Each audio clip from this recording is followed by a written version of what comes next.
Hey, out there in YouTube land, full throttle kind of guy. Here in now cold Oregon, it's like almost 40 degrees. I'm out here wearing shorts like I normally do. Just wanted to give you guys an update. Got a little bit of work done. Again, weather permitting, got to kind of pick your spots. So I like the 80s scene because that's kind of what I did back in the day. So I went old school. So to kind of give you a preview of where we're going on this thing and to let you know the progress we're at this junction in time, because progress is always important. Here, take a look. And so again, keep in mind, for me, the 80s, it was like a mixture of stock parts, but other like speed store knickknacks that you can get. So without further ado, boom. So you'll notice that I've got one of the classics. I went for the T-handles, and these T-handles are actually pretty nice. They're a one-piece design. They really look nice and accentuate the valve covers, and keeping in that one theme of early 70s, actually late 60s, these things came out. That's what you'll be getting. So rocking that, as well as the scalloped valve covers. But as you can see, got the headers bolted up, gaskets already in place. Same thing from both sides. So total gangster. So good there. Water pump on, starting to look a lot like an engine. You're going to see where the alternator is going to be housed. Again, using factory parts. Got the pulley there for a test fit. I talked about the power steering pump. I will run a power steering pump. Maybe one day I'll upgrade to a manual box. I don't know. I'll cross that bridge when I get to it. So there is a difference in bracketry. So let me take a step back when we talk about this.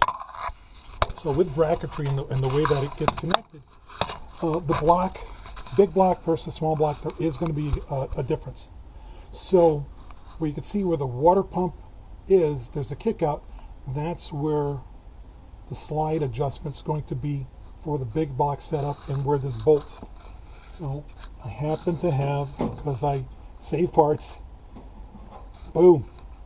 So this is for the 69 and up for the long water pump. So what this does is this actually bolts in down here, and then it has a tapped flat surface with a thread, and so it anchors there. The power steering pump pivots off of this, and then you get the adjustment up here. So the actual pump itself doesn't really know whether it's a big block pump or small block pump, so that aspect is true. The mount that's currently on this is going to be for the small block setup. With any kind of engineering that you do at the house, you can actually make a retrofit where that will work on a big block. It just takes a little bit of fiddling to get her done. One nice perk about not having wheel wells in, I can get to the spark plugs. I can tighten all of the header bolts when needed. Actually even saves like something like 24 pounds per side, which is a bonus. And then again, for the heater box, straight access, and see there, everything's hooked up. I've already got the cabling running to the mini starter. And then if you're going to be rocking that big old headers, yeah, plan on getting a mini starter, because otherwise that space in there is going to be super tight. And then I did this with the headers already on the car, got the mini starter up in there, so it is solid gold, ready to go. Got to run the heat shield for it.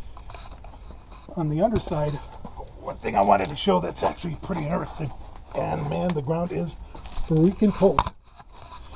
Where the exhaust actually dumps out to where I have my small block set up, really close. All I got to really do is now change out on the collectors. The big block exhaust, the big block headers, that's a 3.5 inch dump out going into a 2.5 inch pipe, and this was a set for like 3-to-3 connection, so that won't work.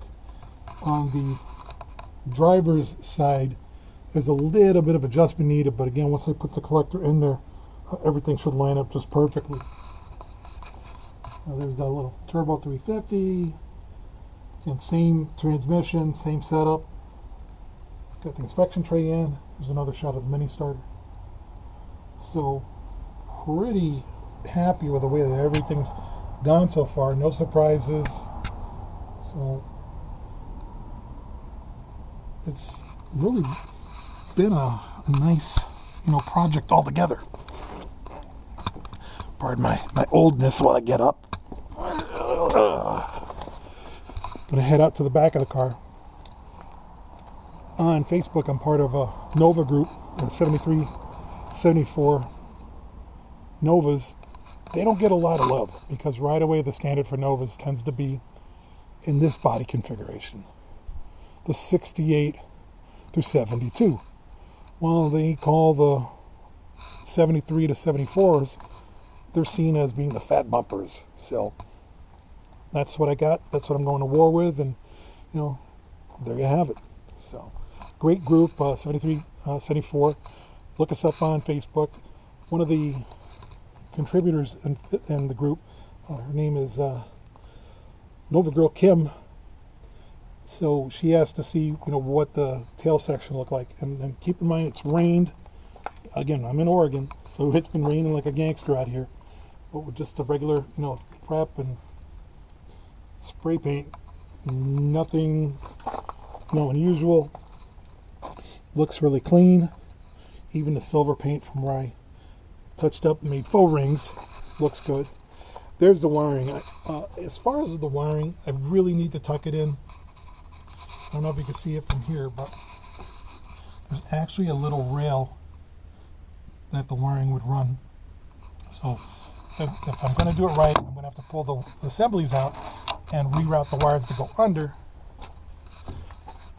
and that'll make it a nice cleaner look as opposed to having wires flopping all about. But I will fix that. And here's also an update on the paint. So here we go. Again, been sitting outside for a little bit, under a tarp, mind you, but still looks good. That's one of the best bangs for the bucks. If you need to paint your trunk, get that duplicator color spatter finish. That thing works amazing, and great coverage, great penetration.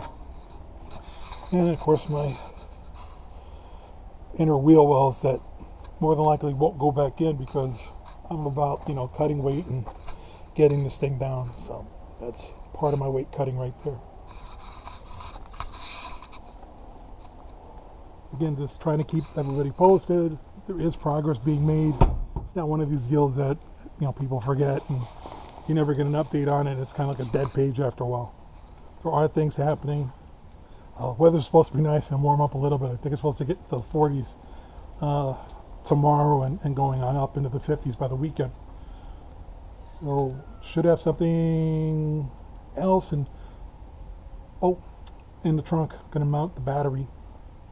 So I might be able to video some of that footage, depending upon whether that might work or not. I'm not real sure. But that's what's happening right now, and that's what's going on with the Nova.